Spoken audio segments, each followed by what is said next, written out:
अब मैं आपको एक पार्सिंग टेबल कैसे कंस्ट्रक्ट होता है उसका एक एग्जांपल मैं बताने वाला हूँ और उससे आपको क्लियर हो जाएगा कि एग्जैक्टली पार्सिंग टेबल कैसे बनता है कॉन्टेक्स्ट फ्री ग्रामर से और कैसे टेबल की एंट्री से हम कुछ स्ट्रिंग को किसी टोकन को वेरीफाई करते हैं। तो हम देखते हैं एक पार्सिंग टेबल का एग्जांपल। इसमें हम देख रहे हैं कुछ कॉन्टेक्स्ट फ्री ग्रामर के प्रोडक्शंस देखेंगे। इसमें लिखा हुआ है consider a grammar G F A B A B P and S.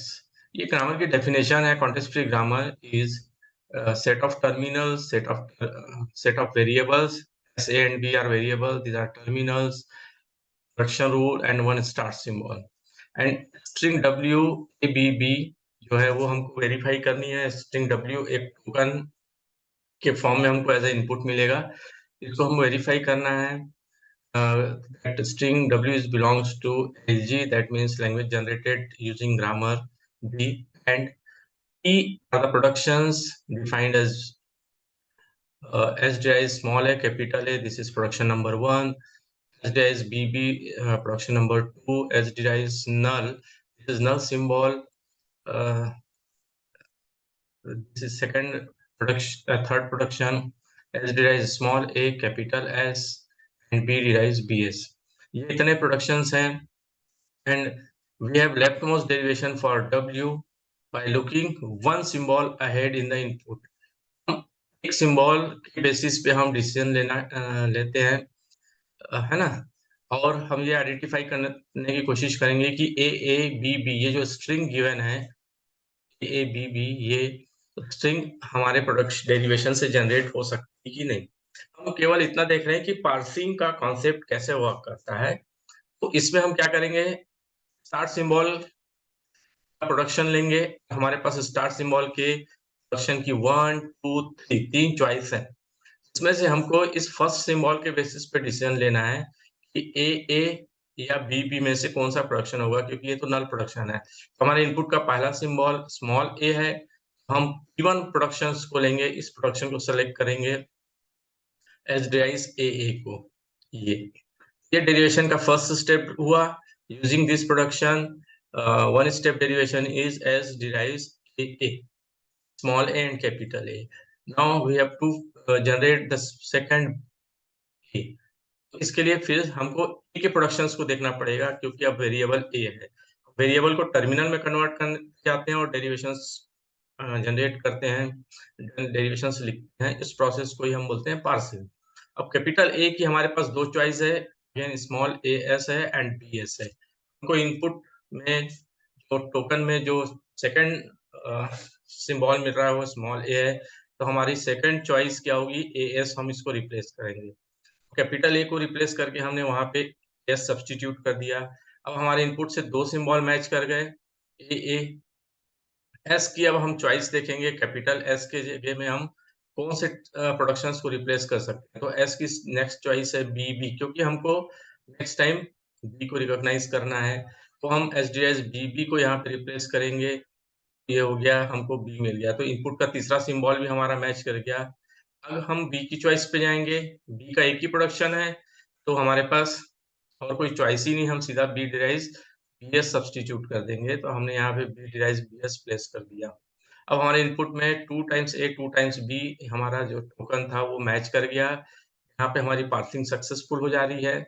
और हम कैपिटल एस को हटाने के लिए हमारे पास एस डिराइज नल हम यहाँ से सब्सटीट्यूट कर देंगे, यहाँ से इस प्रोडक्शन से। तो हमको complete string A B B मिल जाएगी। तो इसको ए बी को डिराइव हमने यहाँ पे मैनुअली एक प्रकार से हम कह सकते हैं कि हमने हैंड रिटन पेपर और पेन लेके हमने इसको डिराइव किया है। अब कंपाइलर कैसे करेगा, कंपाइलर तो लिखे हुए प्रोग्राम होते हैं। तो उसके लिए हम एक टेबल बनाते हैं और वो टेबल पार्सिंग टेबल कहलाता है। और इस टेबल को हम जैसे हमारे ये वेरिफिकेशन स्टार्ट करना होता है, इस पार्सिंग टेबल की एंट्रीज को हम एक स्टैक में लेके वेरीफाई करते हैं, क्योंकि अल्टीमेटली हमको इसको मेमोरी से ये लेना है और हमारा एक प्रोग्राम जो होगा वो इनके एंट्रीज को लेगा।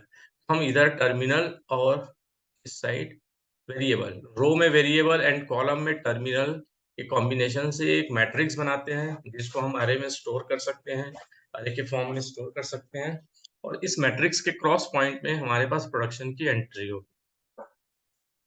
तो हम एस के जो प्रोडक्शन है, एस डिराइव्स स्मॉल ए, इस टर्मिनल के क्रॉस पॉइंट में हम P1 वाले प्रोडक्शंस को सब्स्टिट्यूट कर देंगे। बी एस और बी के क्रॉस पॉइंट पे हम P2 प्रोडक्शन को सब्स्टिट्यूट करेंगे, बी वाले को।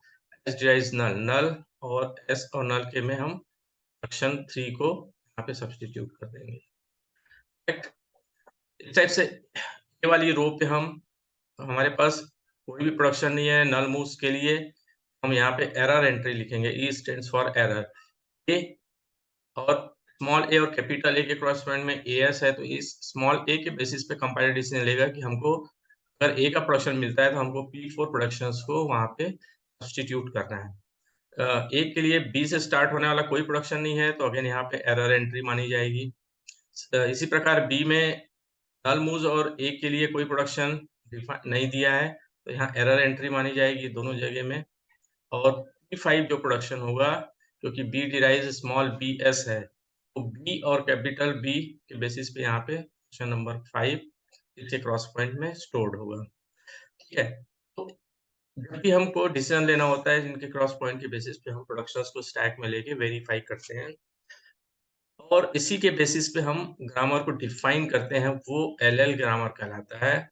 LL grammar means grammar whose parsing table has no multiple defined entries stands is said to be LL1.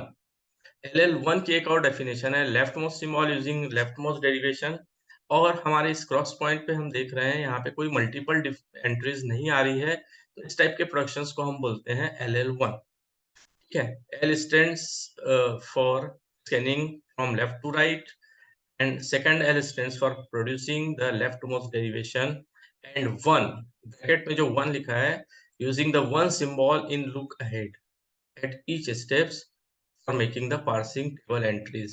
हम एक एक सिंबल, स्टार्ट सिंबल का कौन सा प्रोडक्शन होगा उसके कारण हम जो भी दो पॉसिबिलिटीज हैं है ए और बी की, इसके हिसाब से हम एक सिंबल के बेसिस पे डिसीजन ले रहे हैं, तो इसको हम LL1 ग्रामर कहते हैं। LL1 correct, LL1 grammar. ठीक, तो यहीं पे हमारे पास हम देखते हैं कि ये जो कैटेगरीज हैं इसमें LL1 के बाद LL2 का क्या मतलब होता है, अभी हम देखते हैं।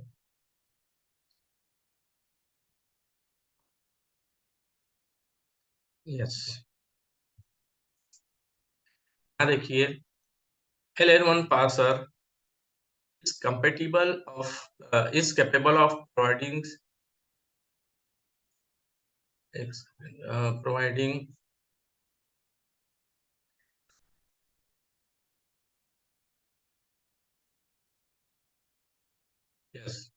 LL1 parser is capable of providing more details of the internals of the parsing process. We can easily obtain the leftmost derivation in sentential form corresponding to the any parser configuration. We face the problem of ambiguity। हम जब context free grammar production को देखते हैं तो उसमें ambiguity की problem होती है, left factoring and left recursion की प्रॉब्लम होती है, इसको हम इसके बाद डिटेल में देखेंगे, क्योंकि अभी हम केवल पार्सिंग टेबल का क्या सिग्निफिकेंस है और वो कैसे एंट्रीज को लेके वेरीफाई करता है। अब हमने देखा कि एक एक प्रोडक्शन के बेस पे हमको डिसीजन लेना है, तो इसमें हम प्रॉब्लम कहाँ पे हम प्रॉब्लम फेस कर सकते हैं। एक और एग्जांपल मैं ले रहा हूँ जिसको हम अभी समझेंगे।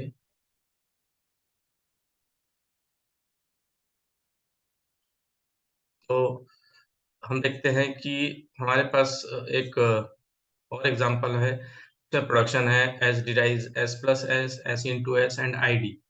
इस प्रोडक्शन में इन प्रोडक्शन के बेसिस पे एक स्ट्रिंग W हमने जनरेट किया है जिसमें ID plus ID into ID एक स्ट्रिंग W है।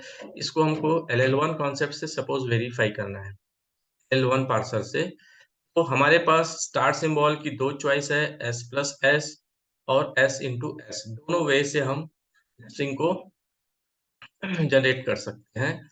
अगर हम S प्लस S लेते हैं और इस सिंबल के बेसिस पे हम डिसीजन लेते हैं कि S को मैं ID से रिप्लेस कर दूं, एस डी एज ID मेरे पास प्रोडक्शन है, प्लस रह गया, तो हमारे इनपुट में से एस और प्लस मैच कर गया। फिर इस एस को एक्सटेंड करके मैं एस इंटू एस में कन्वर्ट करूंगा, फिर इसमें आईडी इंटू आईडी रख दूंगा, तो ये स्ट्रिंग मुझे कंप्लीटली स्ट्रिंग जनरेट होकर मिल गई। दूसरा तरीका हो सकता है कि मैं एस इंटू एस को ले लूँ, एस इंटू एस को लेके मेरे को यहाँ पर एस प्लस एस का प्रोडक्शन लेना पड़ेगा, क्योंकि मेरे पास आईडी प्लस आईडी मतलब एडिशन वाला एक इक्वेशन आ रहा है। मैं यहाँ पे एस को रिप्लेस करूंगा एस प्लस एस से, यहाँ पे आईडी प्लस लूंगा, फिर इस एस को आईडी में कन्वर्ट करूंगा, फिर इस एस को आईडी में करूंगा। तो इस तरीके से मैं एस इंटू एस वाला प्रोडक्शन लेके भी स्ट्रिंग जनरेट कर सकता हूँ, एस प्लस एस को भी लेके स्ट्रिंग जनरेट कर सकता हूँ। बट इस प्रोडक्शन में प्रॉब्लम कहाँ एग्जिस्ट करती है? सपोज इस एस इंटू एस वाले प्रोडक्शंस को मैंने लिया और यहाँ पे मैंने एक टर्मिनल आईडी रिप्लेस कर दी। अब नेक्स्ट सिंबल मेरा मल्टीप्लिकेशन है और मुझे यहाँ पे एडिशन चाहिए, ठीक है? यहाँ पे ये प्रोडक्शन जो रिप्लेसमेंट वाला जो ये है वो फेल्योर हो रहा है।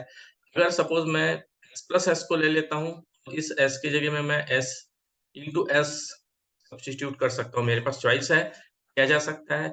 मुझे यहाँ पे आईडी इंटू मिल जा रहा है, ID into S plus S, क्योंकि मेरे इनपुट स्ट्रिंग में मैच नहीं करता, मुझे आईडी के बाद सिंबल चाहिए। तो मुझे प्रोडक्शन के सिलेक्शन के लिए ग्रामर को थोड़ा-सा मॉडिफाई करना पड़ेगा, मुझे 2 सिंबल के बेसिस पे डिसीजन लेना पड़ेगा। आईडी प्लस, तो ये जो ग्रामर है, सिंबल के बेसिस पे अगर मुझे डिसीजन लेना है, तो ये LL2 ग्रामर कहलाएगा।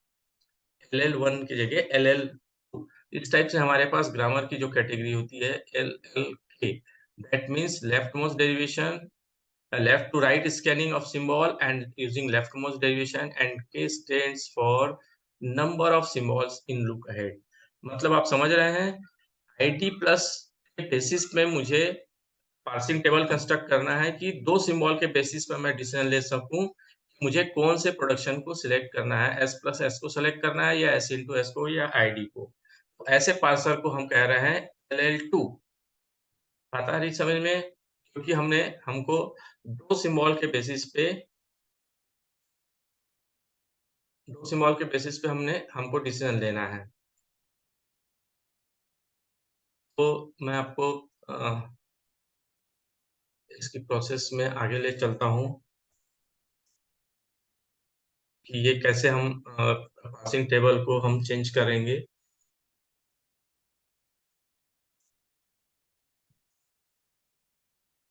ये देखिए, इसमें हम ये क्लियर कर देता हूँ मैं।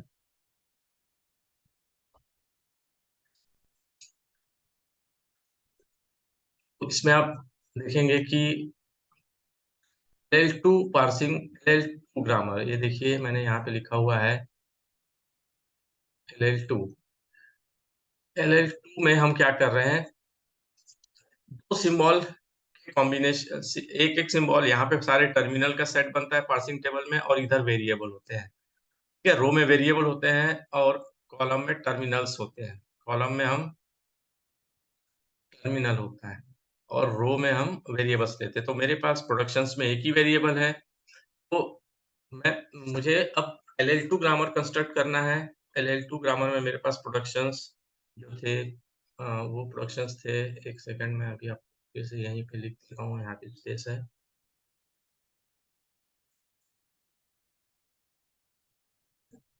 मेरे पास प्रोडक्शन थे, पहला प्रोडक्शन था मेरे पास S derive S plus S, दूसरा प्रोडक्शन था S derive S into S, और तीसरा प्रोडक्शन था मेरे पास एस डिराइव आईडी। इन तीन प्रोडक्शंस को मैंने LL2 पार्सिंग टेबल में कन्वर्ट किया है यूजिंग LL2 ग्रामर। तो मैंने क्या किया है, टर्मिनल, सिंगल टर्मिनल का कॉम्बिनेशन है, इसमें 2 नल मूव्स है, आईडी है, प्लस है, इंटू है, ये कॉम्बिनेशन बना। फिर मैंने 2-2 सिंबल के कॉम्बिनेशन बनाए, ID plus ID into plus ID, है ना, into ID, ID ID ID plus plus plus into into हो गया, इंटू प्लस हो गया, और ये प्लस एंड इंटू हो गया। ठीक है? ये इस कॉम्बिनेशन के अकॉर्डिंग मुझे जो स्ट्रिंग जनरेट करनी थी W equal ID plus ID into ID, ये स्ट्रिंग जनरेट करनी थी। तो यहाँ पे 2 सिंबल के बेसिस पे डिसीजन लेना है और मुझे यहाँ पे इसकी चॉइस सिंगल करनी है, तो मुझे आईडी प्लस चाहिए, तो मैं S प्लस S वाला जो प्रोडक्शन है, उसको मैं यहाँ आईडी प्लस पे सब्स्टिट्यूट करूँगा। ये मेरा P1 प्रोडक्शन है, ये मेरा P2 प्रोडक्शन है और दिस इज़ P3। तो एस डिराइज आईडी ये सिंगल टर्मिनल है, तो इसको प्लेस करने के लिए यहाँ क्रॉस पॉइंट पे एस डिराइज आईडी में मैं ये P3 वाले प्रोडक्शंस को टेबल में दिखाऊँगा, इनके क्रॉस पॉइंट में P3 आएगा। आईडी प्लस में P1 आएगा और आईडी इनटू के लिए प्रोडक्शन P2 मैं लूँगा, ठीक है? तो LL2 ग्रामर क्या कहता है कि मुझे आईडी प्लस वाला पार्ट चाहिए, तो मेरे पास सिलेक्शन की चॉइस जैसे मुझे आईडी प्लस वाला टेबल मैं देखूँगा आईडी प्लस और इसके क्रॉस पॉइंट में P1 प्रोडक्शन है, तो मेरी चॉइस हो जाएगी कि मैं एस डिराइज S प्लस S को सेलेक्ट करूँ। फिर मैं इस S को ID3 प्रोडक्शन P3 से ID में कन्वर्ट करूँगा, तो ये हो जाएगा ID प्लस, करेक्ट? अब मुझे इनपुट में आईडी इनटू चाहिए, आईडी के बाद मल्टीप्लिकेशन सिंबल चाहिए, तो इस S की जो चॉइस होगी, मैं यहाँ आईडी इनटू को दे लेके 2 सिंबल्स को लेके आईडी इनटू को लेके मैं डिसीजन लूँगा। इसके क्रॉस पॉइंट में यहाँ से S को देखूँगा और ऊपर से मैं 2 सिंबल के कॉम्बिनेशन वाला टेबल देखूँगा आईडी इनटू, मेरे पास यहाँ पे प्रोडक्शन 2 है जो कि S इनटू S है, तो ये इसको यहाँ पे सब्स्टिट्यूट कर देगा S इनटू S। ठीक है? इस S के लिए मेरे पास फिर चॉइस है आईडी को मैं रिप्लेस करूँगा यूजिंग प्रोडक्शन P3 आईडी में, फिर लास्ट में मैं इसको आईडी में कन्वर्ट कर लूँगा। तो इस टाइप से सॉरी इनटू, तो इस टाइप से मुझे है ना LL2 ग्रामर से मैं पार्सिंग टेबल कंस्ट्रक्ट करूँगा। ये LL2 ग्रामर कहलाता है और इस टाइप से हम पार्सिंग टेबल को डिज़ाइन करते हैं और ये पार्सिंग टेबल एक अरे के फॉर्म में मेमोरी में हो जाता है और इसको स्टैक में लेके हम इसको इम्प्लीमेंट कर सकते हैं, वेरीफाई कर सकते हैं। तो इस टाइप से हम पार्सिंग टेबल को समझते हैं और ये हमारा पार्सिंग टेबल का पूरा कंस्ट्रक्शन है।